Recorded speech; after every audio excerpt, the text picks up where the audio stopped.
이거 매일 말씀드리는 거, 나는 책을 읽고 성장하고, 글을 쓰고 성장하고, 그 다음에 생각하고 성장.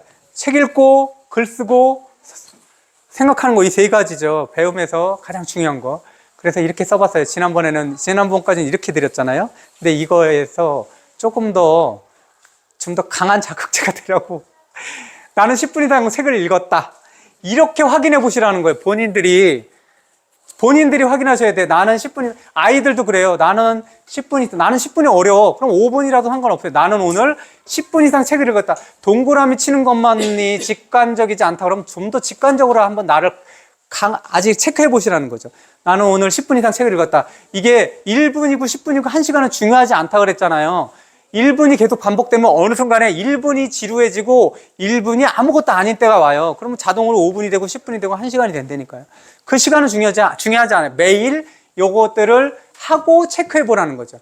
근데 이 체크가 강박이 돼서는 안 되겠지만 이렇게 본인들이 체크할 수 있는 문구나 문장들을 되뇌이세요. 이렇게. 나는 그래서 자기 전에 10분 이상 책을 읽었지?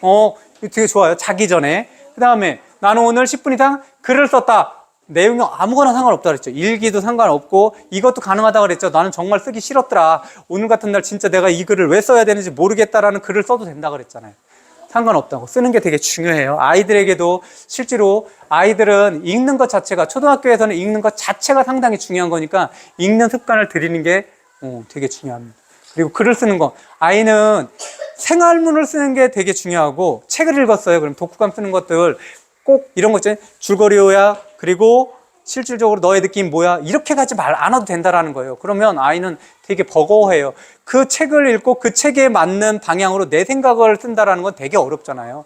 그냥 네가 생각하기에 기억나는 문장 하나만 써. 기억이 안 나더라도 네가 생각하기에 이 문장은 남네, 이유를 얘기하지 않아도 돼. 그 문장을 쓰도록 해. 그러다 보면 그 문장도 조금씩 다듬어지고, 그러면 그 문장에 대해서 내 생각이 나온다니까요. 아이에게 생각을 처음부터 강요하면 그 독서 감성문은 유지할 수가 없어요. 그래서 아이에게나 어른에게나 좋은 글은 일기가 제일 좋아요. 일기. 양은 상관없고. 나는 뭐 했다 뭐 이런 것도 상관없는데, 거기에 대해서 매일 하게 되면 그쪽도 이제 점점점 늘어나더라. 늘어나면 조금 더 요구되는 것들은 구체적인 사실에서 추상적인 생각으로 넘어가는 건 상당히 좋고, 긴 글에서 짧은 글로 압축하는 게 되게 좋아요. 그래서 비유라든지 상징이라든지 이런 것들을 의도적으로 한번 사용하시라. 뭐 이런 것들. 아이도 그렇고 나중에. 그리고 아이 독서는 지금 만화책을 본다면 만화책의 시간들은 줄글로 좀 옮기시는데 실질적으로 아이에게 사실 보면 지금 만화책이든 아니든 별 상관은 없어요. 사실. 근데 나중에 만화책에서 줄글로 넘어가는 그 과정들이 또 어려울 수 있으니까, 만화책에 손을 안 댔다. 그럼 굳이 만화책을 보지 말고 그림책 좋은 거 되게 많잖아요. 그림이 좀 많은 책. 그런 것도 시작에 상관없다라는. 그래서 지난 시간에 얘기했던 이 책들만 아이들이 다 읽어도 어른들도 똑같고, 그러면 실질적으로 그런 문해력도는 굉장히 많이 높아질 거예요. 10분 이상 글을 썼고, 나는 오늘 10분 이상 생각했다. 결국은 이 생각을 위해서 글을 쓰고 책을 읽는 거거든요. 생각을 위해서. 이 생각을 하는 것들은 주제를 정해도 좋고, 뭐 어떤 것이든 상관이 없어요. 맨 처음에 10분은 어려울 수 있는데 1분에서부터 시작을 해서 그 시간을 의도적으로 가지세요. 그러니까 이동할 때, 특히 이동할 때가 제일 좋을 거예요. 산책할 때 또는 뭐 어디 뭐 장을 보러 가거나 뭐 이랬을 때 이렇게 생각하는 건데, 주제를 정하는 것도 되게, 이런 거 되게 좋은 주제인 게, 명언을 가지고 생각해 보는 것들 상당히 좋아요. 명언을, 아시는 명언들 있잖아요. 뭐 이런 것들에 대해서 생각을 해보고, 저는 늘 생각했던 것들이 이런 것들, 투자, 돈, 이런 것들인데 되게 오랫동안 생각했거든요. 그럼 진짜 돈이라는 게 뭐지? 이게 교과서적인 게 아니라 나는 그럼 돈이라는 게 뭘까? 한번 이렇게 쭉 생각해 보세요. 그럼 막히는 부분이 있거든요. 근데 그 생각들이 계속 쌓이면 어디서 뭔가를 비슷한 거 읽으면 그걸 가져다가 그 생각들을 조금 더 확장할 수가 있어요. 그 다음에 그럼 투자라는 게 뭘까? 내가 생각하는 경제적 자유는 뭐지? 그럼 내가 생각하는 건강이라는 게 뭔가? 수치상으로 혈압은 여기고, 그 다음에 당뇨 수치는 이거고, 중성지방은 요 정도야. 이런 게 나는 건강한 건가? 그 건강이라고 생각하는 건가? 거기서 그러면 내 건강은 어떻게 챙기고 있지? 모자라는 건 뭐지? 뭐 이렇게 한번 생각해 보시는 거예요. 자꾸 내 생활부터 하나씩 검증해 보고, 그럼 우리 아이는 어떻게 컸으면 좋겠다. 이 바람이 입으로 나오면은 실질적으로 불화가 많아진다 그랬잖아요. 그 바람을 가지고 그렇게 내가 바뀌면 돼요. 그러면 아이들은 또는 남편은 따라하더라. 가족들은 가장 가까운 사람들을 따라하게 되는 거예요. 가장 많이 본 사람들은. 이건 누가 먼저도 상관없죠. 어떤 집은 아이가 먼저일 수도 있고, 어떤 집은 아빠가 먼저일 수도 있고, 어떤 집은 엄마가 먼저일 수도 있는데, 확률적으로는 엄마가 제일 많아요. 제일 먼저고.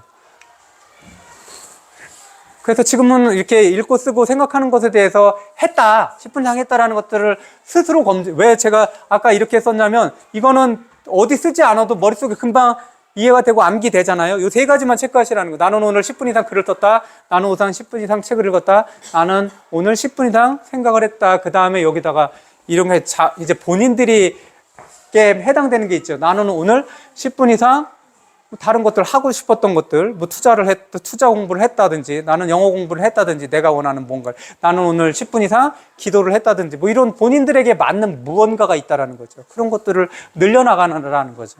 체크하는 것보다, 체크를 이렇게 보여드렸는데, 이 체크리스트보다 이게 훨씬 더 강력할 수 있겠다. 직관적이잖아요. 한 번에. 잠자기 전에. 그리고 더 강력해지려면 눈 뜨고 나서 저것들을 이렇게 바꾸면 되겠죠. 나는 오늘 10분 이상 책을 읽어야겠다. 책을 읽겠다. 나는 10분 이상 글을 쓰겠다. 나는 10분 이상 생각을 했다로 시작해서 잠잘 때는 이걸 확인하는 거죠. 본인들이. 오늘 했던 것들. 그렇게 해서 확인해 보시고, 체크해 보시고. 이런 내용들을 자꾸 보여주시는 게 좋은 게, 이거는 제가 말씀드린 것처럼 계속 지금도 해요. 매일 하는 거예요. 적어도 아무리 바쁘더라도 한 문장에서 많게는 5-6문장을 해요. 듣고, 따라하고, 써보고, 이렇게 써보고 해요. 이게 좋은 방법이라는 게 아니라 모든 학습은 다 이런 원리로 이루어진다는 거예요. 맨 처음에 되게 어색하고 창피하지만 아이들한테 이걸 들려줬어요. 많이 매번 들려주고. 그럼 뭐 하는 거야 선생님 이렇게 얘기하는데, 니들도 해보라는 게 제가 몇 번 얘기해요. 영어를 따라하고 듣고 따라하고 쓰는 방법이 제일 좋은 방법이냐, 이거 아니다라고 얘기해줘서, 학습이라는 건 모두 이런 패턴으로 이루어지고 단 어떠한 학습도 어떠한 배움도 여기서 벗어나지 않는다라는 거예요. 영어 공부도 그렇고 다른 모든 공부가 다 그렇고, 모든 전문적인 자격증도 그렇고 대학을 가는 시험도 그렇고 취직을 하는 공부들도 그렇고 이것에서 벗어나진 않아요. 맨 처음에 어설프고 되게 낯설지고 어렵고 하기 싫은데 그것들을 계속 반복하면 그게 원형에서 살이 붙는 거. 살이 붙으면 익숙해지고 그 방법은 그 다음 방법들을 견인해내더라. 이렇게 실제로 학습은 이루어지게 된다. 사람들이 기억은 맥락 기억이라고 그랬잖아요. 장기 기억으로 가는 가장 단순한 방법이고 원론적인 방법은 새로운 생각이 들어가고 이 새로운 생각과 비슷한 것들 끌어들인다 그랬잖아요. 끌어들이는 게 많을수록 장기 기억으로 이렇게 넘어가는 거잖아요. 끌어들이는 게 없다. 그러면 어떻게 하겠어요? 동일한 거 하나밖에 없다. 이 비슷한 것도 없다. 그럼 반복밖에 없다라는 거죠. 그러니까 이런 것들을 계속 하다 보면 나중에 이런 비슷한 것들이 조금씩 붙거든요. 붙으면 거기에 대해서 학습에 대한 능력들이, 그 영역에 대한 능력들이 훨씬 더 좋아진다라는 거. 한번 해보라는 거죠. 자기만의 방법으로 뭔가를 해보세요. 틀릴 수도 있어요. 근데 나중에 본인의 방법이 되면 이런 방법들로 하면 되겠구나라는 것들이 점점 늘어나요. 투자도 똑같아요. 투자도 똑같고 다른 공부도 똑같고 이렇게 하다 보면 이렇게 하니까 됐던데, 그럼 그 방법들이 늘어나면 다른 영역을 갖다만 놓으면 거기다 딱 실으면 그냥 자동적으로 가는 그런 시스템이 되는 거죠. 그래서 요거는 자꾸 아이들에게 보여주려고 제가 하나씩 찾고 있어요. 독서에 대한 것들이죠. 책 없는 방은 영혼 없는 육체와 같다. 이 키케로 아시죠? 이름만 알지만. 양안서. 요런 내용들을 저는 좋아하는 게, 아이들이 또는 어른들이 직접적으로 눈에 보이는 뭔가하고 독서가 연결돼야지 좋은 거 아니야? 이렇게 생각하는데, 우리는 독서 교육이 너무 망쳐놓은 게 뭐냐면, 독서 교육을 한답시고 했는데 독서를 교양을 기르는, 당연히 교양도 기르죠. 그 다음에 독서는 좋은 습관 중에 하나야. 이렇게 생각하는데, 독서는 근데 실제로 그게 아니라 아주 강력한 무기라고 말씀드려요. 살아가는데 아주 강력한 무기라는 거예요. 그게 목적이 어떤 것이든지 몰라도, 어떤 것이든지 간에 아주 강력한 실천적인 무기를. 돈? 그것도 아주 강력한 무기라는 거죠. 권위, 명예, 글쓰기, 대학? 모든 것들을 이루는데 책은 정말 강력한 무기더라. 근데 그 무기라는 얘기들이 조금은 원초적인 것 같고 좀 날카로운 것 같지만 실제로 그래요. 근데 이거를 우리는 그냥 교양이라는 이름으로 너무 이게 독서교육 쪽으로 전달되다 보니까 교양에는 없어도 되지, 다른 거로 싸면 되지, 이런 대체 가능한 뭔가로 생각을 해서 이제는 너무나 많이 독서를 들어서 에이, 이제는 진부해. 본인은 하지 않는데 진부하다라고 생각한다라는 거. 너무 많이 들었기 때문에 본인은 하지 않는데 독소가 지금 그렇게 와 있지 않나라는 생각이 든다라는 거. 아주 날카로운 칼날이라는 거고 아주 성능 좋은 무기라는 거. 삶을 살아가는데 10,000배의 이익을 10,000배 이상 더 될 거예요. 이런 이 워런 버핏 할아버지는 뭐 그때도 얘기했잖아요. 깨어있는 동안에 70에서 80% 정도를 책을 읽어요. 이게 세계적인 부자이고 투자의 전설적인 귀재인데도 불구하고 94살이에요. 94이죠. 나에게 독서 글쓰기는 취미가 아니라 생존을 향해. 이런 말들이 실제로는 더 중요하다고 생각되는데 독서를 자꾸 그런 쪽에 붙이지 않았으면 좋겠고 배우면 좋은데 안 배워도 그만이지 뭐 이렇게 생각하는 게 아니라 독서는 생존을 위해서 필수로 필요하다라는 거예요. 생존할 수 없다라는 것들로 이렇게 좀 자꾸 전달이 돼야 되는데 그게 너무 좀 아쉬워요.